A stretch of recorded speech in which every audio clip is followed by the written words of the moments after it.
For the second hour here, we've got this one. Nigeria. Well, we're back under the global spotlight following fresh allegations of religious genocide, with U.S. lawmakers like Senator Ted Cruz and Christian advocacy groups accusing the Nigerian state of failing to protect Christian communities. CAN points to years of deadly attacks in Plateau, Benue, Kaduna, and also Taraba, calling it a systemic extermination. In response, Nigerian legislators are preparing to send a delegation to Washington, insisting the crisis is being exaggerated or misrepresented. But at home, the divide is sharp. While CAN insists this is targeted persecution, MACBAN argues the violence stems from land disputes, banditry, and reprisals, not religion.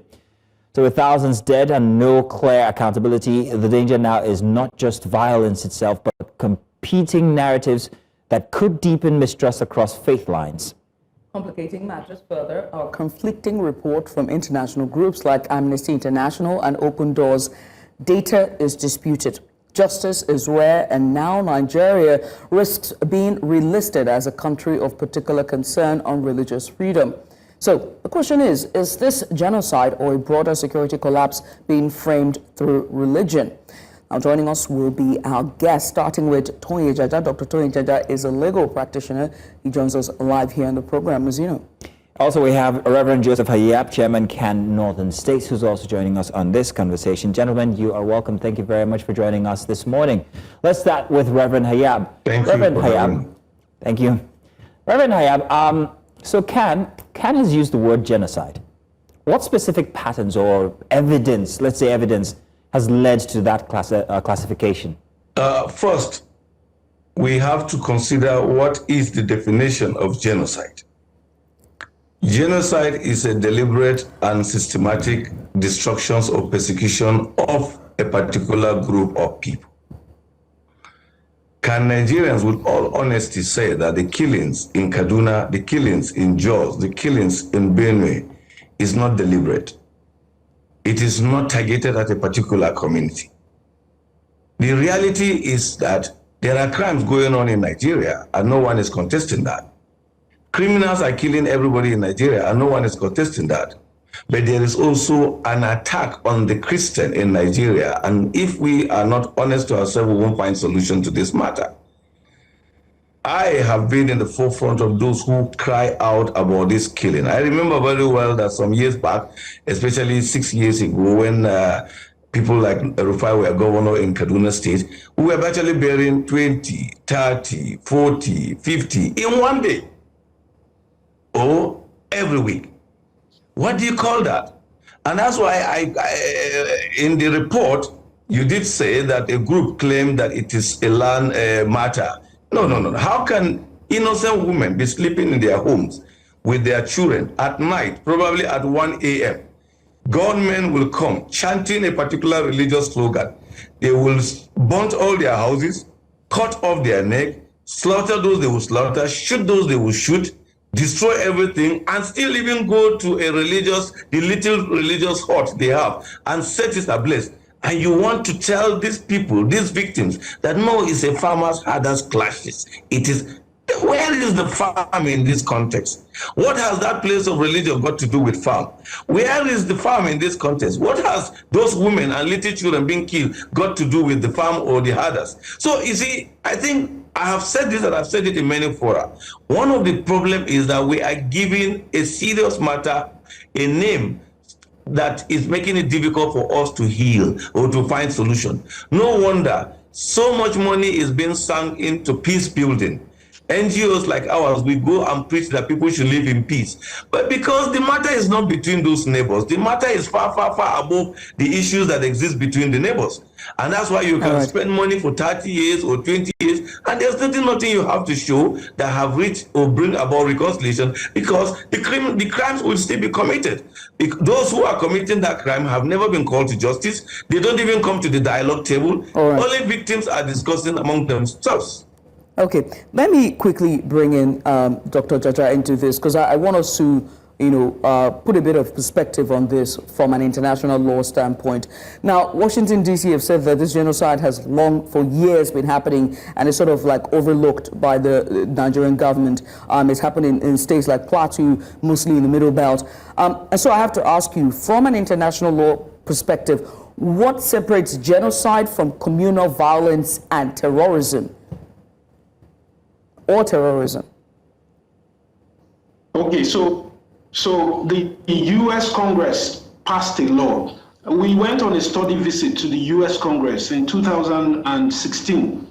Before any bill is suggested to the U.S. Congress, there's an office called Congressional Research Service. Congressional Research Service. They do a background research to provide empirical evidence that there is really a problem before they suggest any bill. So, looking at that background, before the US Congress decided to pass a bill that Nigeria should be labeled as a country of concern, CPC, in religious matters, that means there has been a series of religious violence. And then why they are concerned is the Nigerian government has not arrested or brought to book the perpetrators of this religious violence. For example, Deborah was killed. Till today, nobody has been sentenced. And this religious violence is not only against Christians in the north. There are factions within or segments of Islam. I lived in the north. The Shiites, the Sunnis, there was a fight between them. And the state government then was taking sides with a particular faction. So when we talk about religious violence, it's not just against the Christians, it's also against the Muslims. My first book is entitled Access to Justice in Sharia Courts, because I studied Islamic law for over a year. Right. And there are factions, 4 of them, the Hanbali, Hanafi, Shiites, Sunni. These are groups or philosophies under Islam. Now, violence is perpetrated against each other. Dr. Jaja, thank you for setting it straight there from an international law point, because I have to bring in Reverend Father here. Father, as we're talking about this, well, we know that this allegations allegations of genocide against Christians came out from Washington, D.C., and we saw a pattern that came immediately after the Vice President, Kashim Shettima, went on to the UNGA to address the world and call out the genocide or what was happening during the Gaza war, and asking proclaiming the Palestinian state and asking for a 2-state solution. He called it genocide, plain and simple. Do you think that this rhetoric that we're saying from Washington, D.C. is propaganda? And the question is, why now? Why did the United States wait for this long to call it out? Have they ever called it out before? During the attack in the Catholic Church in Owo, during the attacks we've seen in Plateau, way back into the late 90s and the early 2000s. Why now? Thank you very much. Let me commend my brother for putting that perspective, because I'm a Christian, so I'm sharing my pains. But I do agree 100% that these killings also affect Muslims. The only thing is that it depends on the proportion. Having cleared that, you did ask a question about whether it is terrorism or whatever. When Ansaruddin kills, it is terrorism. When ISWAP kills, it is terrorism. Even Boko Haram, that have not been officially designated as a terrorist group, truly the activities is terrorism. So it is quite different from the communal fight and misunderstanding that goes around. So there is terrorism in this. Yes, there is communal fight. Yes, there is ethnic fight, but there is also terrorism, and it is fact that it exists in Nigeria. But having said that, the link that you are bringing in the statement or the speech of the Vice President and this, I'm not sure it is. If you remember very well, some 6 years ago, Nigeria was actually in the country of particular concern. It was during Biden that they removed Nigeria out of that. But in the first tenure of Trump, Nigeria was put in the country of particular concern. And so you need to get that record very clear.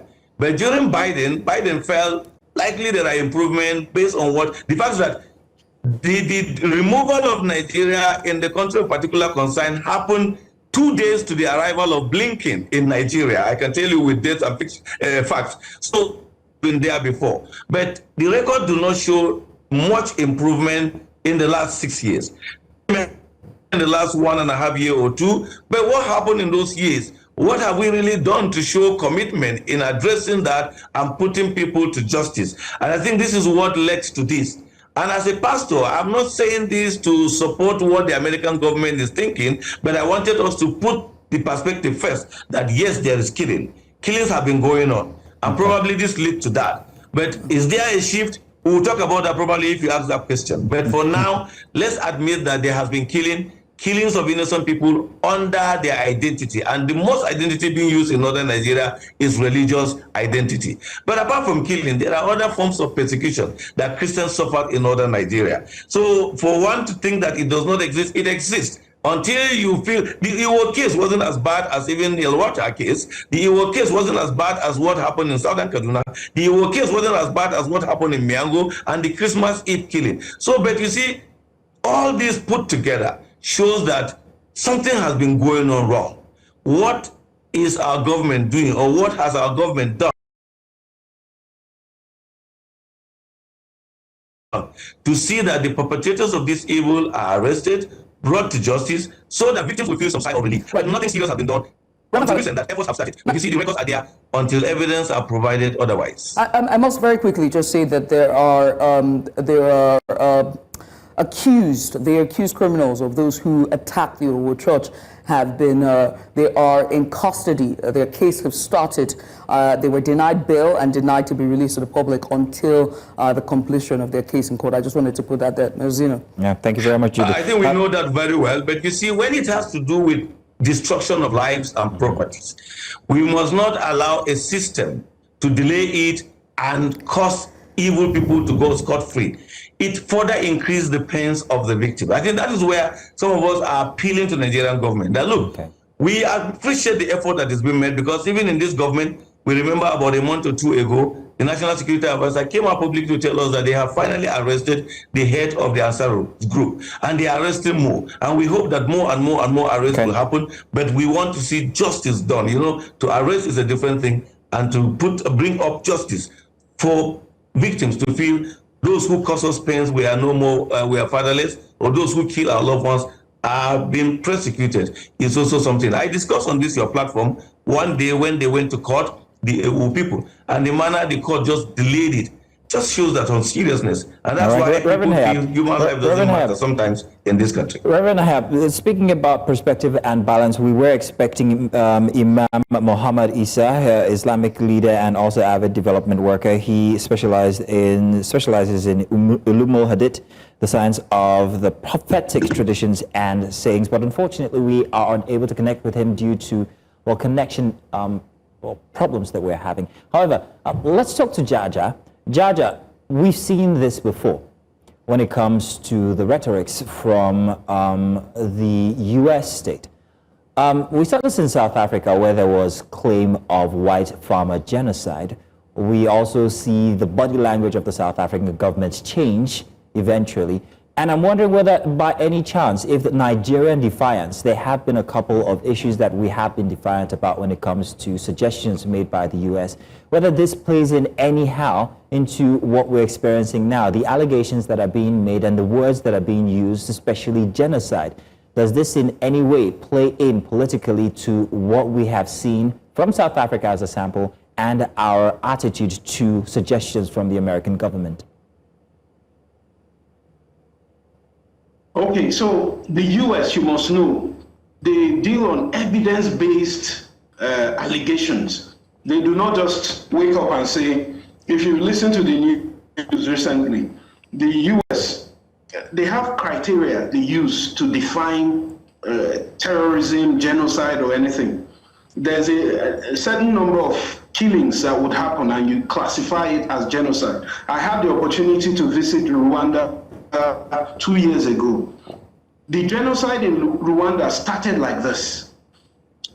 Two tribes were fighting. The government took sides with another. They did not punish the perpetrators. So in Rwanda now, to prevent another genocide, there's a strict law, no fighting on the streets. You can quarrel from now till tomorrow in Rwanda, but you cannot throw fists. They want to prevent genocide. The US and UN, they have a quota for security personnel. They said in every country, the ratio of citizens to policemen should be 500,000 per policeman, or is it 5,000? Now Nigeria currently has only 500,000 policemen for a population of 240. So using that indices, that means the government cannot provide security of lives and property according to the UN standard. So when these people make these allegations, they are not sentimental. They don't have any personal grudge against Nigeria. They use these indices to measure whether Nigeria is meeting up. That's my take on this. And then our response as a country. Imagine the US Congress, they have a congressional research service who provide the data, the evidence before they make allegations. Then our own Nigerian Congress or legislature, instead of responding by attacking these issues, you send a delegation. The money you use to employ policemen and secure these lives and property in the north, you take it by ticket for 10 senators to go and stay in hotel in the US and dialogue. They are not asking for dialogue. They are asking for take action as a government. Bring perpetrators of religious violence to book. You now use that money to book flights and book hotel. Tell you what we're going to do, Jaja. Jaja, tell you what we're going to do. Jaja, I would like to discuss with you the implications of the comments made by the American government on the Nigerian, the way we're perceived in the international community. I'm going to do that after a break. But we are going to be letting Reverend Hayab go and also introducing another guest when we come back. But gentlemen, thank you very much. Jaja will be coming back with you to, talk about that very interesting bit there. And also we'll introduce someone else into this conversation. We'll be right back. Do stay with us.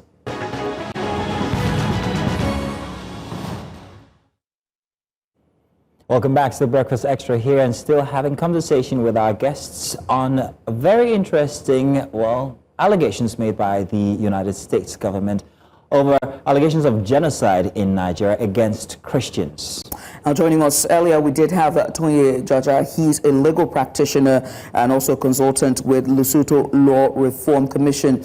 But also joining us live now to give a more perspective and make the conversation balanced is Bello Gotomo. He is the General Secretary, Miyetti Allah Cattle Breeders Association of Nigeria. Yeah, welcome to the program. Thank you so much for joining us. Now, I know you've heard the conversations from earlier, so we're going to have a continuation of it. But let me start by asking you your stance, given the accusations of genocide perpetrated against Christians in Nigeria. What is your stance against what the foreign media or what Washington, D.C. has said? Is it exaggerated? Is it one-sided? Or is it a case of religious genocide, period? Not Christians, not Muslims, but religious genocide. Mr. Gotomo? Mr. Bello, if you can hear me, seem to have lost him there. Whilst we're trying to connect Mr. Bello Gotomo, let me quickly bring in Tonye Jaja on there and ask you whether or not is exaggerated. The U.S. does not make wild allegations. They base their allegations on evidence, empirical evidence. So, for example, they said if you want to become a member of the UN Security Council, your defense and security spending must be 5% of your GDP annually. Every year you should spend 5% on defense and security. Nigeria is not doing that, and you go to the UN and you're fighting for a seat as a permanent member of the UN Security Council. That's why I said the vice president should leave comedy for Ali Baba and I go die. He should talk facts.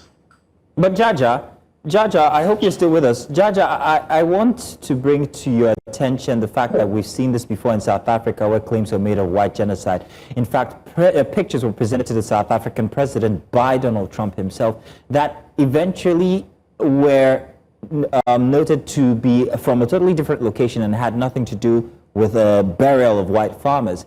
So when you talk about empirical evidence, I'm wondering how much empirical evidence in the instance in Nigeria here. I don't know if you can talk to that. But then again, there is the concern of the international perspective and how Nigeria is being positioned here and what this might mean for Nigeria, especially at a time where we're looking for development partnerships with other nations. And I'm wondering whether there is a connection here to be made, Jaja. Yes, I wrote a book. My first book was published in the year 2005. It's entitled Access to Justice in Sharia Courts. The book was reviewed by a professor of Islamic law, Mushood Badirin, at the University of London. We had empirical evidence based on court judgments on series of persecution, religious persecution against both Christians and Islamic minorities in the 19 northern states. So there is empirical evidence. It's not, I was a lawyer for, I was supposed to be a lawyer for somebody in Bauchi who committed a religious crime. He was to be lynched. I didn't go for that case because the courtroom was surrounded by extremists. So there's a pattern. There are recorded court cases. I have copies of Sharia Court of Appeal law reports. There are cases of not just persecution against Christians, but even Muslim minorities. Once you convert under the Sharia law, apostasy is a crime. So even if you were Muslim and you convert, you can be punished for apostasy. Whether within, if you convert from mainstream Sunni brand of Islam to Shia, you can be convicted for apostasy. So this is what the empirical evidence shows, that there's a systematic persecution of Christian minority and even Muslim minorities in the north. All right. Mr. Gotomo, I hope that you are with us now, sir. Can you just indicate, can you hear us? Yes, I'm with you now. Fantastic. Now, earlier... Yeah, good morning. Yes, good morning. Earlier, we lost you, so I would like for you to give your comments about, all that's been happening with the accusations of genocide against Christians.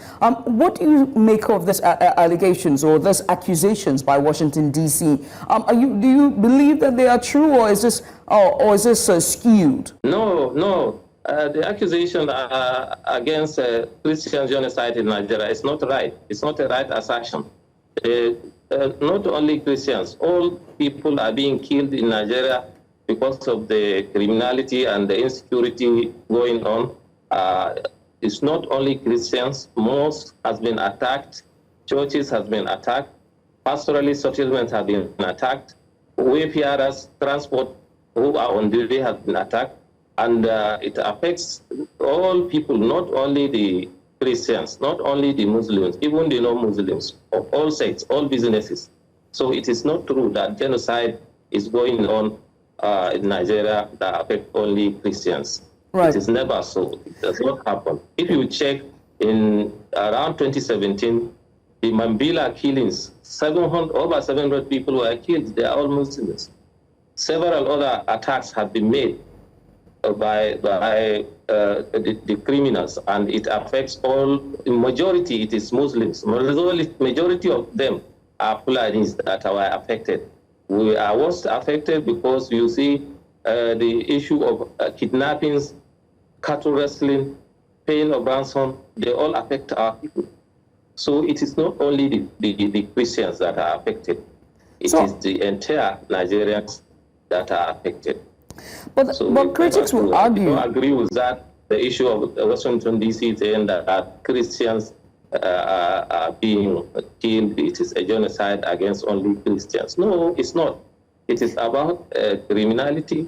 It is about sometimes ethnicity, sometimes about impunity.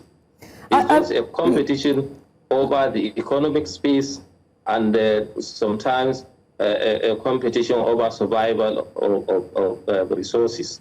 Mr. Gotomo. So those are the things that are there in Nigeria. Mr. Gotomo, there's also been conversations and criticism, around the perpetrators of this acts of violence, and some might say terrorism, whether it's bandits or armed herders or radicalized groups like ISWAP or Boko Haram. They seem to be of one particular leaning.